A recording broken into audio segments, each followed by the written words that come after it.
It's interesting because we're talking about how pop culture affects our lives, but it also might have an adverse effect. And I'm talking about the Mm. movie Dodgeball, where it was a funny story about the dodgeball, the real life dodgeball league, and the guy who ran it basically. It was great when the movie came out because it kind of brought some eyes to some eyes to the leagues, but at the same time, it had a negative effect. Yeah. So it's like there's like some pros and cons there as far as like pop culture affecting something.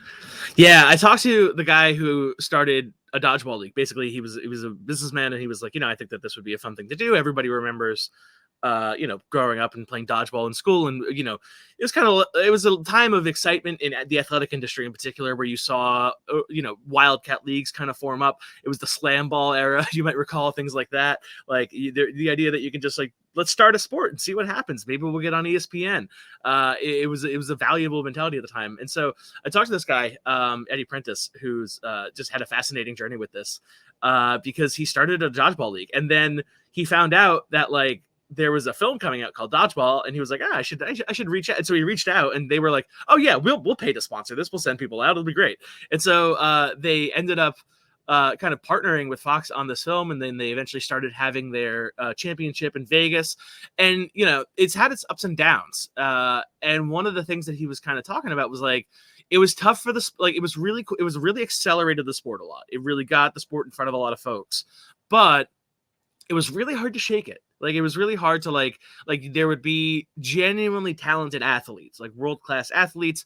Haynes did a photo shoot with some of these folks, like a very like exciting and dynamic athletic pursuit that like people are yelling like, dodge, dip, dash, dive, and like it's just like it's tough to get past it, in a sense that like, I'm sure like, we make jokes all the time about sports that we're in movies, like no crying in baseball or the flying V in hockey, but like the entire sport is not defined by the film, right? And so for dodgeball, it's kind of been this like complicated experience where it definitely slingshotted the sport in front of a lot of eyeballs. They got televised, they got were able to kind of do big events in big places, but at the same time, like if some of the athletes just kind of burned out on it a little bit, and it was a complicated thing for this sport to happen.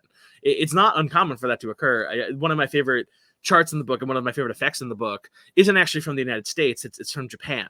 And in Japan, there was this rather successful anime series as well as manga series that was one of the most read and watched animes and mangas in the country, particularly among young men, called Haikyuu, which was all about a volleyball team.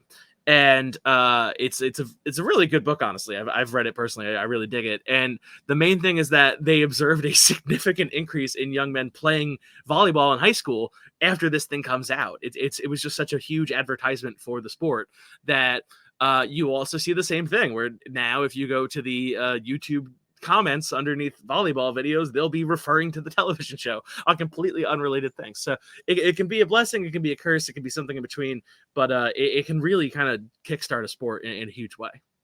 So we